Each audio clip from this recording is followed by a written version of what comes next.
Assalamualaikum warahmatullahi wabarakatuh. Alhamdulillahilladzi an'ama alaina bi ni'matil iman wal islam. Asyhadu an la ilaha illallah wahdahu la syarikalah wa asyhadu anna Muhammadan abduhu wa rasuluh la nabiyya wa rasulah ba'dah. Baik teman-teman sekalian, pada kesempatan kali ini saya sedang berada di Pondok Tahfiz Abdurrahman Al-Fatih. Di sini kami akan berbincang dengan seseorang yang inspiratif, insya Allah, yang akan memberikan inspirasi kepada teman-teman semua. Jadi sebelum saya akan memperkenalkan beliau, saya akan bertestimoni terlebih dahulu. Masa muda. Masa muda adalah masa yang berapi-api. Di masa muda kita melakukan banyak hal yang mungkin tanpa dengan pikir panjang. Maka ketika tidak ada guidance atau tidak ada yang membimbing kita, apapun bisa kita lakukan. Termasuk kita terjerumus dalam hal-hal yang kebinasaan, yang bisa membuat kita kehilangan arah. Salah satu hal yang membuat kita merusak, yang membuat rusak kita di masa muda adalah perzinaan. Perzinaan yang dilakukan dengan jalan pacaran. Dan itu banyak sekali terjadi di antara anak-anak muda kita. Maka dari itu pada kesempatan kali ini saya telah kehadiran Bang Okta Azmi yang merupakan mahasiswa Institut Agama Islam Negeri Bengkulu. Beliau ini masih mahasiswa tetapi sudah menikah dengan jalan tanpa pacaran. Nah, seperti apa sosok beliau nanti kita akan tanya-tanyakan. Saat ini saya sudah bersama Bang Okta Azmi, sedang duduk bersama. Nanti beliau akan bercerita panjang lebar tentang pengalaman beliau sebelum beliau menikah, dan beliau menikahnya ini menarik dan inspiratif untuk pemuda-pemuda di masa sekarang. Karena kenapa? Karena di masa sekarang ini kita semua tahu bahwa pemuda-pemuda itu banyak tersesat di jalan yang salah gitu kan. Lebih kebanyakan ke westernisasi kan, lebih kepada doktrin-doktrin orang barat, dan kita tidak melakukan filter gitu kan. Nah, semoga nanti setelah kita berbincang-bincang dengan Bang Okta, kita bisa mendapatkan inspirasi yang luar biasa, insya Allah. Baik, ini bersama Bang Okta kita. Apa kabar Bang? Alhamdulillah, luar biasa, lebih baik, insya Allah. Alhamdulillah ya. Jadi Bang Okta ini mahasiswa Institut Agama Islam Negeri Bengkulu ya, program studi ilmu Al-Quran dan Tafsir ya Pak ya. Alhamdulillah. Luar biasa, ini sosok yang luar biasa ini. Abang menikah gitu kan, tapi tanpa melalui jalan pacaran gitu ya Bang ya. Itu gimana itu Bang, ceritanya Abang bisa menikah tanpa harus pacaran gitu kan. Soalnya banyak pemuda-pemuda yang mengatakan bahwa kalau kita tidak pacaran bagaimana kita bisa mengetahui pasangan kita gitu kan. Yeah. Boleh Bang diceritakan pengalaman Abang itu awalnya bagaimana gitu kan. Iyalah, sebelumnya secara pribadi Okta Azmi, Abang ucapkan terima kasih kepada Mas Andika ya, yang sudah menyediakan waktunya. Jadi kalau pertanyaannya bagaimana sih ceritanya kok bisa menikah tanpa harus pacaran? Sebelumnya Abang jelaskan seperti ini terlebih dahulu, bahwasanya pacaran itu bagi Abang pribadi itu sesuatu yang menipu. Ya, bagi Abang sesuatu yang menipu. Karena tentu semua orang memiliki latar belakang masing-masing. Mungkin Abang mempunyai latar belakang, antum juga memiliki latar belakang. Entah itu latar belakang kita yang kelam atau latar belakang kita yang putih, kita mempunyai latar belakang masing-masing. Jadi dengan pengalaman itu Abang bisa simpulkan bahwasanya kalau pacaran itu sesuatu yang menipu. Bagaimana tidak menipu? Saat berpacaran itu kalau kita ingin marah saja itu ditahan oleh orang yang lagi berpacaran supaya tidak marah. Itu salah satu penipuan, dan itu perangkapnya perangkap setan seperti itu. Jadi Abang bertemu dengan Ayu itu sebenarnya memang satu sekolah dulu, satu SMA. Namun kami tidak pernah tahu satu sama lain. Bahkan secara kasarnya saat kami berjalan ya papasan muka kami nggak saling tegur. Karena kenapa? Kami memang nggak kenal sama sekali. Walaupun satu sekolah ya, seperti itu. Lalu Abang merantau ya, Ayu kamu juga merantau, Ayu kamu merantau ke Jakarta, Abang merantau ke Bengkulu. Kami nggak pernah sama sekali kontek-kontekan karena kami memang nggak kenal sama sekali, yang seperti itu. Lalu singkat cerita itu di bulan September bulan 9 itu abang melihat di Facebook, ya mungkin ceritanya agak lucu juga, dapatnya di Facebook kata orang kan lucu, ya itu di Facebook abang lihat beliau ini berfoto sama kawannya SD beliau, kawannya SD abang, ya. Nah dan juga itu kawan SMA abang juga waktu itu. Nah abang berpikir waktu itu mereka ini mengadakan reunian, kok nggak ada kabar sampai ke abang, sampai ke kami kan seperti itu. Lalu abang hubungi abang apa namanya messenger waktu itu. Assalamualaikum. Abang tanya apa kabar, alhamdulillah, dijawab kabar baik. Nah ditanya balik kabar apa, abang bilang kabar baik. Lalu abang tanya reuni ya, kok nggak ngundang reuni? Dijawab kami nggak reuni katanya, kami hanya apa namanya jalan-jalan waktu itu, lalu foto bersama dengan kawan-kawan waktu itu. Oh seperti itu ya. Nah kami nggak ngomong panjang lebar setelah itu. Lalu apa namanya ceritanya agak lucu. Ini ayu kamu ya, sekarang alhamdulillah udah menjadi ayu kamu. Yang sekarang dia manggil abang tuh Buya, abang manggil beliau tuh Umi. Umi tuh nanya belum menikah Okta. Nah karena abang memang orangnya pengen menikah, ya pengen menikah, lalu abang jawab pengen menikah, mau menikah, tapi calonnya belum ada. Abang bilang seperti itu. Lalu abang sampaikan juga sama beliau, kamu nggak menikah. Lalu dia jawabnya sama. Lalu saat itu langsung abang putuskan, langsung abang apa namanya kontak beliau, mau nggak kita menikah? Nah, langsung beliau jawab, ya insya Allah aku mau. Seperti itu. Nah, lalu abang minta nomor WA, ya dikasih nomor WA, langsung apa namanya abang hubungi lewat WA. Langsung abang hubungi, kamu minta izin sama orang tua, saya minta izin sama orang tua untuk apa namanya kita ya menikah.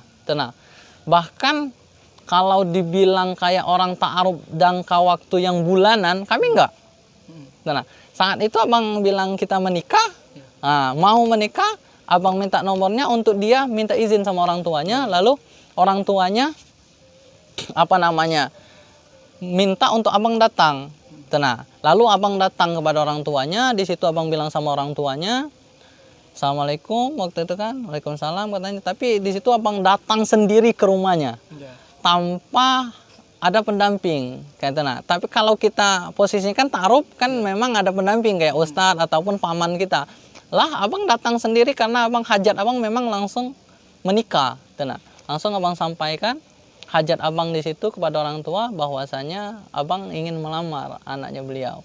Lalu bapaknya menjawab. Ya, bapaknya menjawab seperti ini. Kami tidak menghalangi. Nah, kami tidak menghalangi dan kami akan memberikan restu kepada siapapun yang akan melamar anak kami, ya, yang menurut kacamata beliau pantas untuk anaknya. Nah, itu abang ingat itu di tanggal 5 September. Iya, tanggal 5 September. Cerita dari Bang Okta ini kan luar biasa sekali teman-teman semuanya. Jadi kejentalan Bang Okta itu udah kelihatan gitu kan. Jadi bagaimana ketika abang bertemu dengan calon istrinya, beliau minta nomor WhatsApp bukan untuk gombal gitu kan, tapi untuk bisa berkomunikasi dengan orang tuanya, untuk bisa melamar gitu kan. Nah, kebanyakan dari kita itu ketika minta nomornya, ini lagi apa deh, udah makan. Nah, ini salah satu paradigma yang salah gitu ya. Jadi ini luar biasa talkshow dengan abang. Kita akan lanjutkan kembali pertanyaan berikutnya kepada abang. Nah, setelah abang itu kan mau punya rencana menikah bang, itu bagaimana pendapat orang tua, sementara kan abang masih kuliah nih kan. Itu pendapat orang tua bagaimana? Apakah kamu kalau udah menikah ini sulit nanti mau, ya kan otomatis kita kalau sudah menikah lepas dari orang tua gitu kan. Jadi kita harus mencari uang sendiri. Sementara kita harus memikirkan, kita harus menjadi kepala keluarga dan juga harus kuliah gitu. Itu gimana pendapat orang tua bang? Jadi kalau apa namanya tanggapan dari orang tua abang, ya. Pertama orang tua memberikan izin, alhamdulillah memberikan izin full, ya, tanpa ada kata jangan, tanpa ada kata tapi, alhamdulillah. Namun orang tua abang memberikan nasihat, ya, atau ramu-ramu, ya. Dan abang ini sebenarnya dari kecilnya hidupnya sama nenek. Nah, dididik sama nenek itu bahwasanya pertama rezeki itu tergantung kepada pemilik rezeki. Bahwasanya rezeki itu tergantung dari pemilik rezeki. Mau mengasihkan kepada siapa? Nah, pemilik rezeki itu ya tentu kita umat Islam berkeyakinan bahwa Allah Subhanahu wa taala yang memiliki segalanya. Itu yang pertama. Yang kedua, ditanamkan kepada abang itu bahwasanya menikah itu bukan sesuatu yang akan memberatkan kita. Namun menikah itu sesuatu yang akan meringankan kita. Baik dalam segi rezeki kita ataupun langkah kita selanjutnya. Seperti itu. Nah, jadi kalau tanggapan dari orang tua abang, alhamdulillah sangat luar biasa mendukung. Namun ada pertanyaan selanjutnya tadi, kan sekarang kan masih kuliah. Nah, sekarang kan masih kuliah. Alhamdulillah, abang merantau itu dari tahun 2015. Alhamdulillah merantau dari tahun 2015 itu sampai abang kuliah. Alhamdulillah abang tidak pernah untuk menelpon ke dusun itu kalau hanya untuk minta dikirimi beras. Nah, itu yang pertama. Yang kedua, kalau kita posisi masih kuliah, sebenarnya kita itu mampu untuk yang penting mampu memanage waktu. Ya. Itu yang sangat penting. Mampu memanage waktu, baik diri kita ataupun istri kita. Nah, itu. Abang kuliah, bahkan kuliah abang bukan ekstensi, namun kuliah abang ini reguler, ya setiap hari seperti itu. Lalu di mana? Kok nanti bayar kontraknya kemana? Nafkah istri gimana? Kan seperti itu. Itu pertanyaan-pertanyaan lumrah. Nah, namun yakinlah satu bahwa kalau kita meniat menikah itu karena biiznillah, dengan izin Allah kita menikah itu niat karena Allah, insya Allah kita akan diberikan jalan keluar dari Allah tuh yang tidak kita sangka-sangka.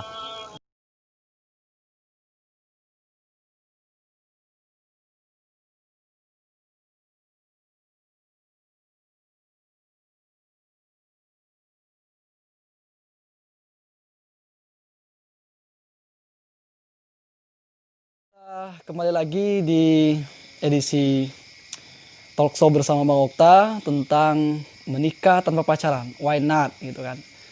Nah, tadi kita sempat terjeda karena memang waktunya sudah tidak memungkinkan kita untuk melaksanakan ibadah sholat maghrib. Nah, saat ini alhamdulillah di waktu antara setelah ba'da maghrib dan juga nanti insya Allah akan ada waktu isya juga. Nah, waktu ini kita akan manfaatkan kembali untuk bertanya kembali dengan Bang Okta tentang pengalamannya. Sampai tadi kita sudah mendapatkan informasi dari beliau bahwa tadi memang diizinkan ya Bang ya untuk memang dari orang tua sendiri bahwa memang menikah pada saat masih menjadi mahasiswa itu memang diizinkan gitu.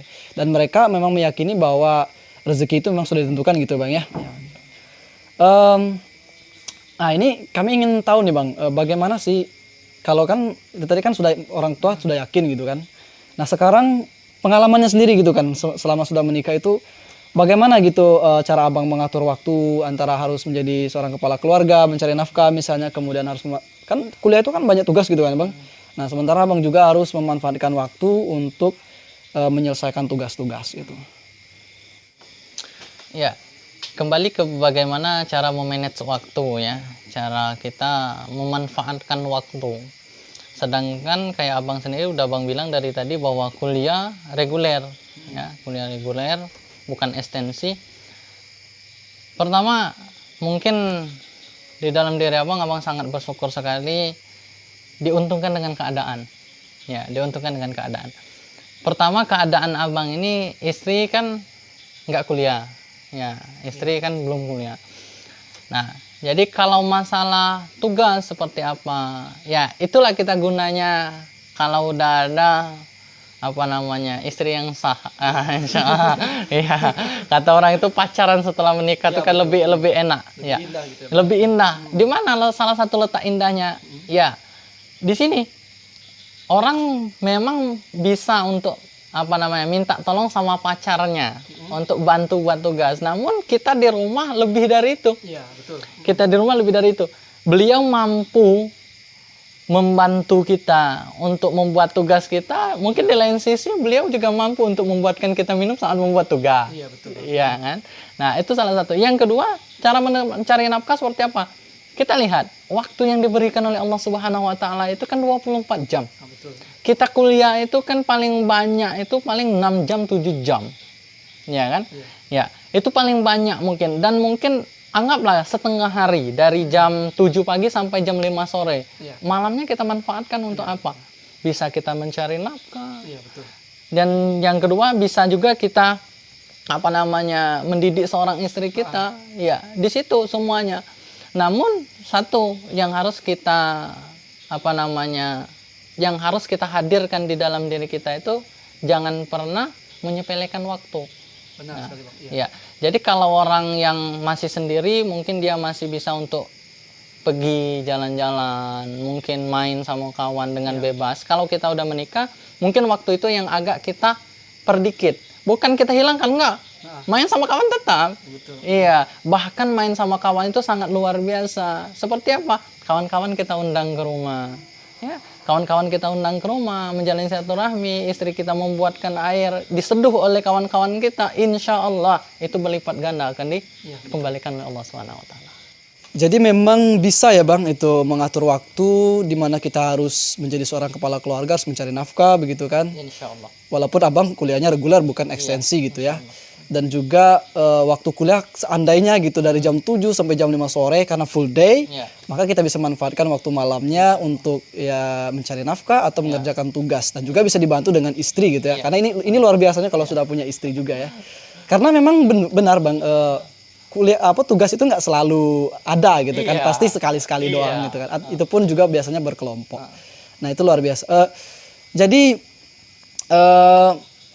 tantangannya gitu Bang, tantangan ini kan kita pasti setiap walaupun kita bisa memanfaatkan waktu itu bisa fleksibel, kita bisa mengatur waktu dengan baik. Nah, pasti ada tantangan gitu ya Bang ya. Jelas, tentu. Tantangan ini nih Bang, gimana cara Abang, tantangannya bagaimana lah gitu, bisa diceritakan tentang tantangan gitu ya. Ya, tentu dalam kita menjalankan rumah tangga, bahtera rumah tangga, nggak selalu jalannya itu lurus. Benar. Ya, tentu ada yang berkelok, ya kan. Tentu terkadang kita tersandung dengan kerikil yang kecil, terkadang batu yang besar, bahkan mata kita bisa kelilipan dengan sesuatu yang kecil, bahkan yang besar, kan seperti itu. Tetapi dengan yang sangat besar itu nggak bakal mampu untuk kelilipan. Nah, namun Abang berprinsip satu seperti ini. Setiap masalah yang kami hadapi, ya, berdua sama istri, setiap masalah yang kami hadapi cuma satu konsekuensi dari kami. Ya, sebelum menikah itu telah kami sepakati. Apa? Jangan sampai ada kata ribut di antara kita. Ya, itu. Jadi jangan sampai kita cekcok. Dan Abang sepakati sama istri, kalau ada masalah dalam rumah tangga, ya, kalau ada masalah di dalam rumah tangga, jangan sampai keluar kamar, bukan keluar rumah, bahkan keluar kamar. Maksudnya apa? Kalau kita ada anak di dalam itu pun, anak nggak boleh tahu apa masalah kita. Ya, cukup kita berdua. Ya, cara menyelesaikannya bagaimana? Ya, kita kembali lagi masuk ke kamar, kita konsultasi berdua, kita ngobrol berdua, kita pecahkan masalahnya di mana. Dan satu, sebagai laki-laki dan sebagai perempuan harus selalu mengucapkan kata maaf. Ya. Baik laki-laki ataupun perempuan. Jika laki-laki yang mengucapkan kata maaf, cepat-cepat perempuan untuk merespon dan mengucapkan kata maaf balik. Iya, benar sih. Nah, jadi tantangan itu pasti ada. Tapi itulah yang Abang bilang tadi, bahwa untuk menyelesaikan tantangan itu, satu, jangan pernah putus asa. Ya. Yang kedua, yang Abang bilang tadi, jangan pernah ada ribut di antara kita. Nah, jadi alhamdulillah Abang menikah di bulan 2 tadi. Sekarang udah bulan berapa ini? Bulan berapa? Bulan 6 kalau nggak salah. Ya, bulan 6, bulan Juli. Ya. Alhamdulillah berarti udah 4 bulan ya. Udah 4 bulan alhamdulillah. Kami nggak ada kata yang namanya ribut yang orang tahu. Khususnya ribut yang orang tahu. Perbedaan tentu ada. Ya, karena kenapa? Kita kan belum tahu. Background satu sama lain belum tahu, kesukaan satu sama lain belum tahu. Nah, di salah satu yang Abang kasih contoh sedikit saja, kesukaan yang berbeda. beliau suka model, abang sukanya mie ayam, Iya. ya kan? Tapi bagaimana dua-dua itu bisa didapatkan, bisa makannya bareng, dan bisa dinikmati bareng tanpa harus ada percekcokan. Nah itu bisa. Kenapa tidak bisa? Kalaupun ada misalnya sedikit perbedaan dan itu menimbulkan sedikit kontroversi sedikit, Iya, misalkan, iya. ya tentu kita bisa, kita itu tuh sekedar hanya untuk pengenalan gitu Iya. ya, pengenalan bagaimana sih nanti, oh saya kok sukanya di kiri, kamu Iya. sukanya di kanan gitu. Nah, Iya. bagaimana caranya kita mengambil moderasi atau Oke, tengah-tengah ya gitu betul, ya. betul, betul. Itu luar biasa. Heeh. Kalau abang berprinsip seperti ini, ya, batas waktu untuk kita mengenal seorang istri itu tidak terbatas. Secepat mungkin kita kenal seorang istri kita itu bisa 5 sampai 10 tahun. Itu kita baru tahu. Toh baru jalan sekarang baru 4 bulan kan ya, kalau ada perbedaan wajar. Iya. Iya kan, dari background satu sama lain tentu berbeda. Memang kita itu memang punya tantangan gitu ya Bang dalam kita tuh begini. Ketika kita menikah, bukan kita merasakan bahwa ini sudah pasti kehidupan yang paling nyaman gitu kan. Iya. Tapi penuh ujian gitu ya Bang ya. Pasti. Nah, maka dari itu ya memang perkenalan terbaik itu ketika kita telah menikah gitu Bang. Iya. Kita bisa tahu dan kita bisa bagaimana sih caranya kita menyelesaikan masalah-masalah gitu kan. Kemudian kita bisa menyatu dengan istri kita dalam konteks-konteks tertentu gitu kan. Nah, tentu yang luar biasanya itu bahwa menikah tanpa pacaran itulah indahnya gitu ya Bang ya. Iya. Nah, sekarang bagaimana sih pendapat Abang gitu kan, kita ini Indonesia ya. Indonesia ini mayoritasnya pemuda-pemudanya itu lebih terjerumus kepada hal-hal yang namanya berpacaran gitu kan.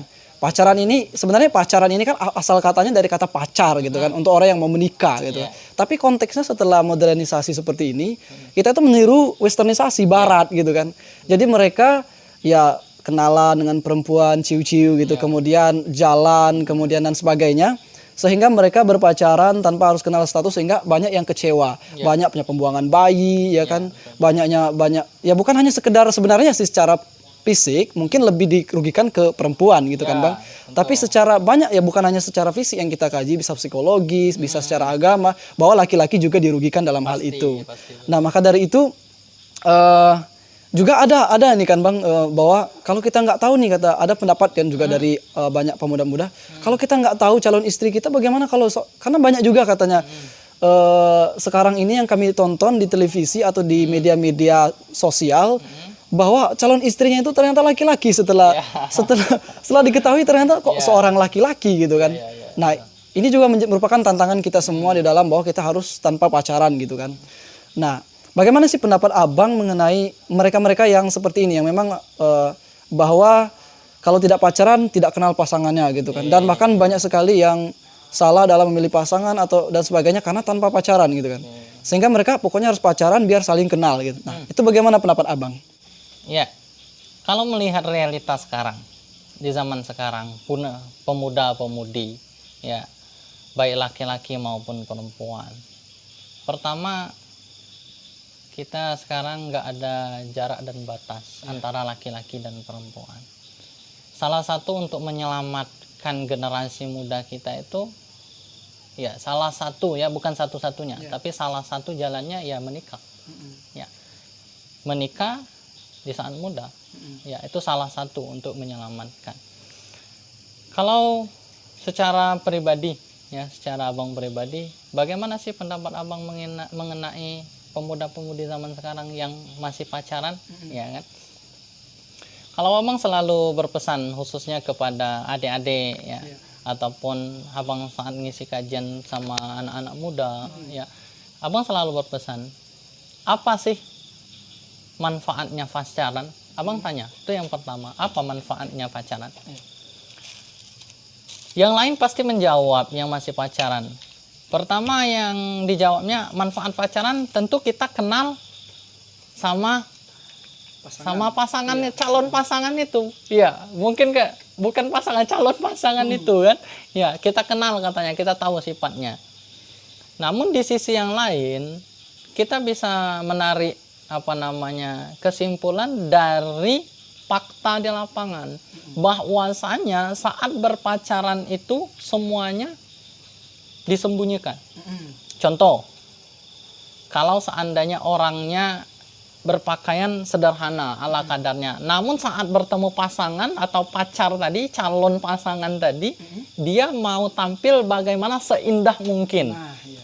Ya, itu yang pertama. Yang kedua, saat bertemu sama orang tuanya, bagaimana dia mampu ngomong itu sehalus mungkin. Nah, itu yang kita dapatkan fakta di lapangan. Yang ketiga, kita kembalikan kepada koridor agama, bahwasanya pacaran itu ya mendekatkan kepada zina. Iya. Ya, zinanya zina apa? Ya bisa kita bagi. Pertama zina mata, zina tangan, zina hati. Yang paling parah itu ketika kita udah melakukan zina berhubungan ya sama apa namanya? Berhubungan suami istri, ya, tapi berhubungan tidak sama status suami istri. Iya, berhubungan suami istri. Nah, namun bagi abang pribadi, ada sesuatu ternyata yang sangat berat, tidak kalah berat dengan apa namanya zina berhubungan suami istri. Zina apa? Zina hati. Zina hati, ya. Ketika hati kita telah kotor dengan kita merasakan rasa sayang kepada seseorang yang belum tepat waktunya dan belum apa namanya pantas untuk kita berikan kasih sayang itu, maka tertutup hati kita. Tertutup. Itu. Tertutup dari apa? Cahaya. Cahaya dari mana? Ya, rahmatnya Allah. Iya, itu. Nah, itu yang harus kita apa namanya pahami. Iya. Yang kedua, kalau kita nggak pacaran, bagaimana nanti setelah menikah? Iya. Kita kan makannya nggak tahu, kesukaannya nggak tahu, apa yang dibenci nggak tahu, ya kan? Tapi abang kembalikan di pengalaman abang, bahwasanya abang sangat merasakan kenikmatan pacaran setelah menikah, ya. Pacaran setelah menikah itu sangat nikmat, sangat luar biasa. Kalau ada orang yang mengatakan, wah indah sekali pacaran itu, dan dia tidak akan mendapatkan betapa indahnya pacaran setelah menikah.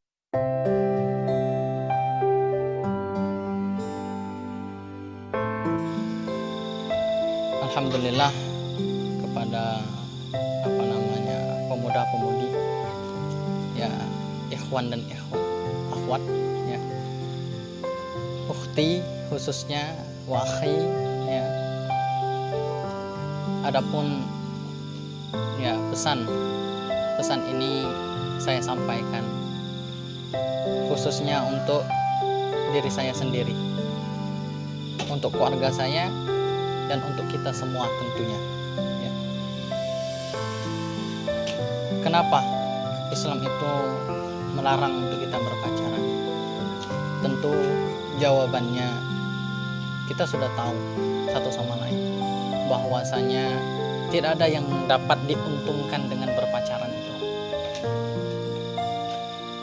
Jika kita berpacaran hanya menginginkan ada yang mengantar, ada yang menjemput, saat kita kerja, kita sekolah, kita kuliah, sungguh betapa hina dan betapa murahnya diri kita, khususnya sebagai perempuan. Pacaran sangatlah merugikan, sangat-sangat merugikan sama sekali. Jika seorang laki-laki sudah mampu menyentuh seorang perempuan yang bukan mahramnya, maka secara tanda kutip perempuan itu telah ternodai. Dan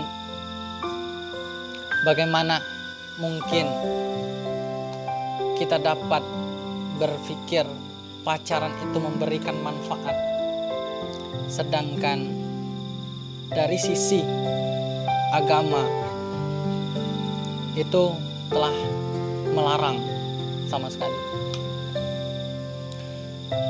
Dan juga